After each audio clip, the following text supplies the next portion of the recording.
Hey guys, 412 Sports Cards here today, back with another video, and today I'm going to be discussing the card market analysis for both the basketball market and the baseball market. I'm going to bring you guys some news and some that we all have heard about basketball and baseball restarting, where those situations are at, and how you can use the current information to make the best risk-adjusted decisions you can for your investment portfolio.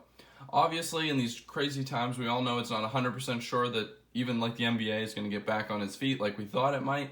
So I'm just going to show you guys some cards that I think are the safest picks considering all the risk that's floating around out there. Now, I'm ready to get right into this, but know that this is going to be a longer video. It's going to be a little bit more podcast-like the one I posted last Friday. And I hope you guys enjoy it, but definitely give me some feedback because I want to know if you guys like these longer, more in-depth episodes.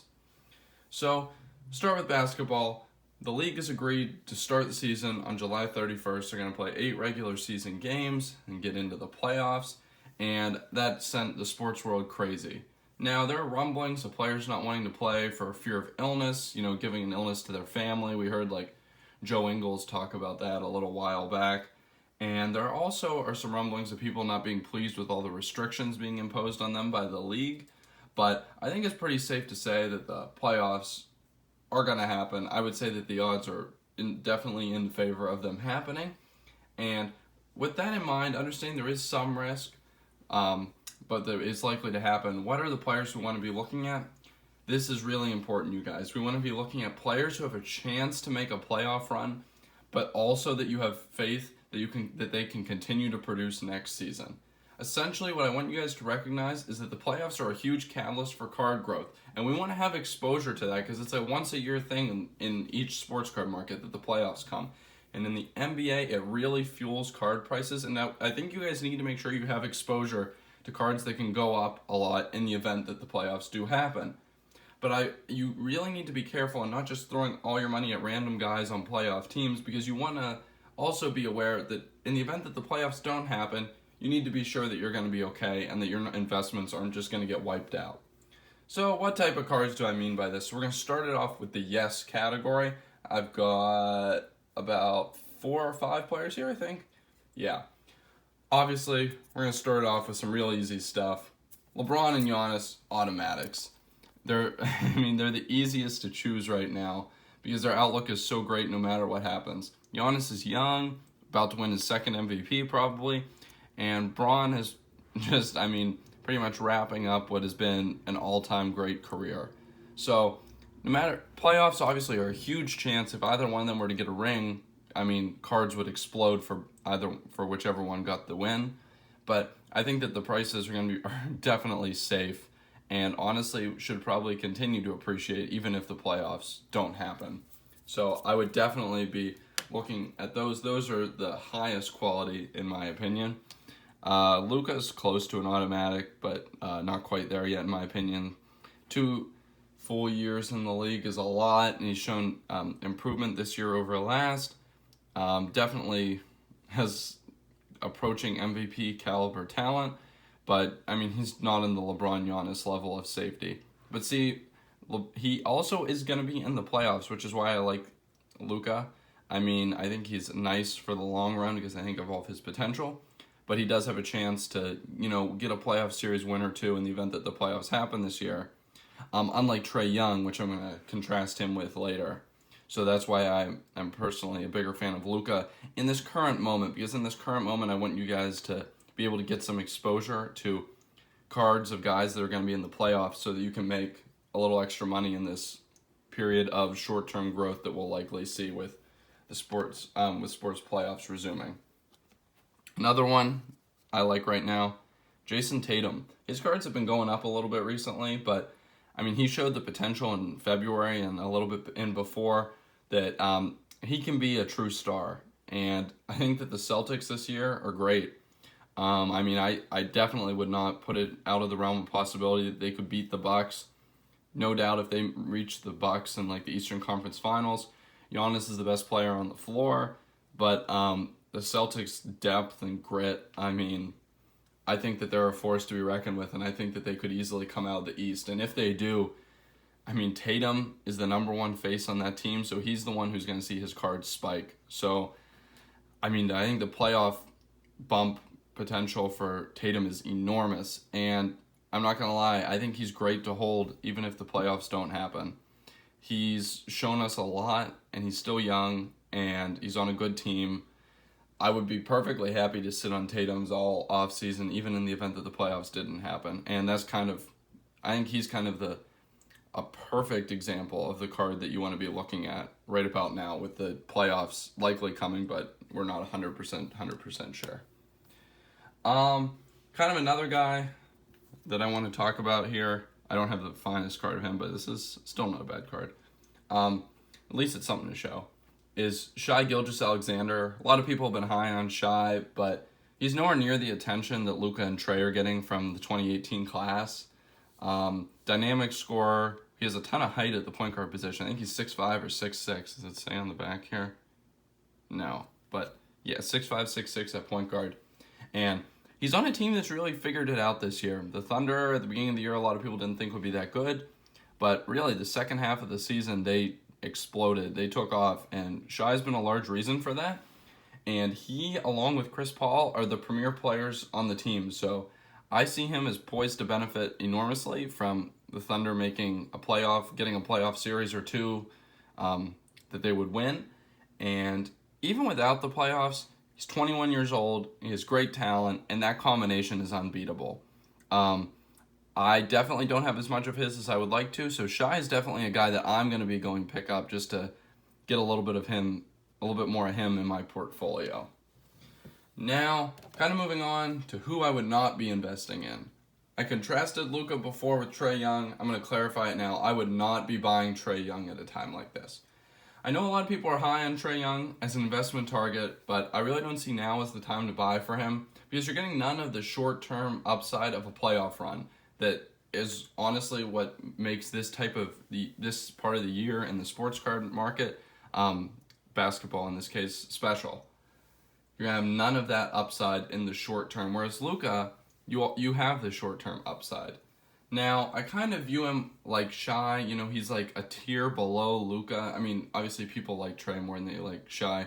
I don't want to get into it right now. I personally don't like Trae that much. That's more for another video. His defense is so bad. But anyways, he's like kind of in a tier below Luka, in my opinion, in the 2018 draft class.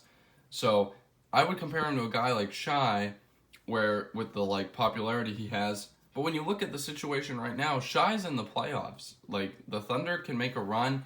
They win a series or two. They have the chance to do that, and Shai has the chance to see his cards appreciate. Trae doesn't have that chance right now. If you like Trae Young, I mean, I have nothing against buying his cards. I just would save it for a later time when you don't have a better opportunity to put money to work. In the off season, maybe is when I would put money to work on Trae Young, but not right now when there are all these better options out there. Kind of a second category of the no group. I'm just gonna rattle off three names here, guys who kind of fit into this category for me. Jamal Murray, Jimmy Butler, Nikola Vucevic. They're guys that I would classify as not having a ton of hobby attention, but would probably get a lot with a playoff run.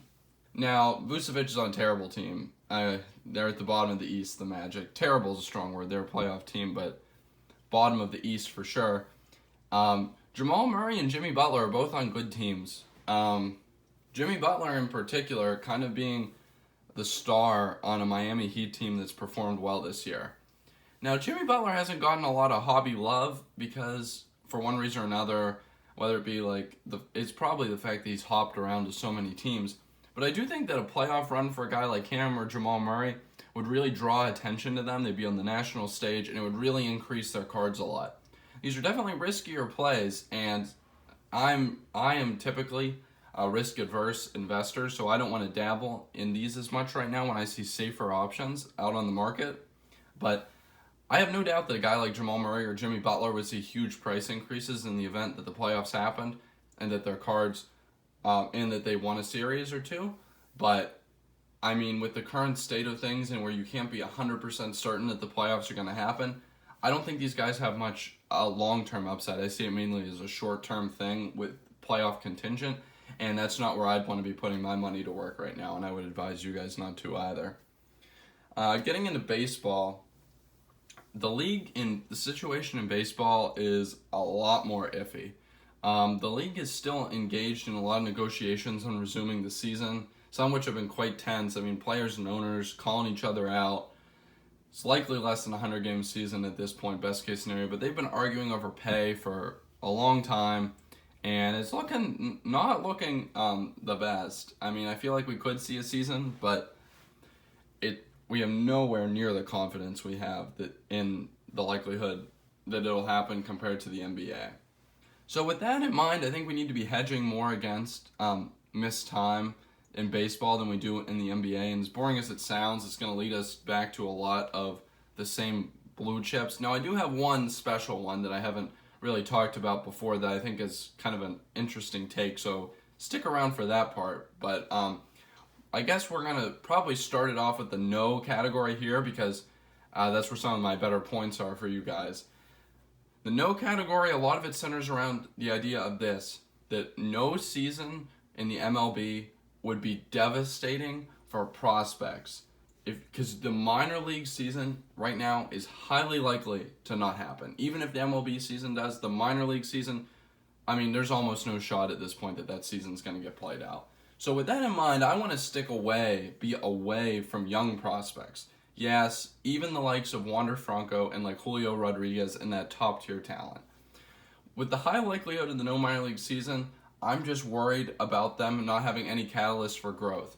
And unlike MLB players and NBA players who've seen their cards go up during this like coronavirus pandemic time, I don't think that the minor league players have nearly that likelihood to go up in price without games played, especially when you consider that how devastating to them games not being played is. These games and these minor league seasons are crucial for player development, and I think that not only is missing the time, missing chance to put up stats, it's missing development and it's hurting long-term outlook, which is honestly very, very dangerous. Prospects are risky, and I think that this missed time is impacting developmental training and is making prospecting even more risky than it was before.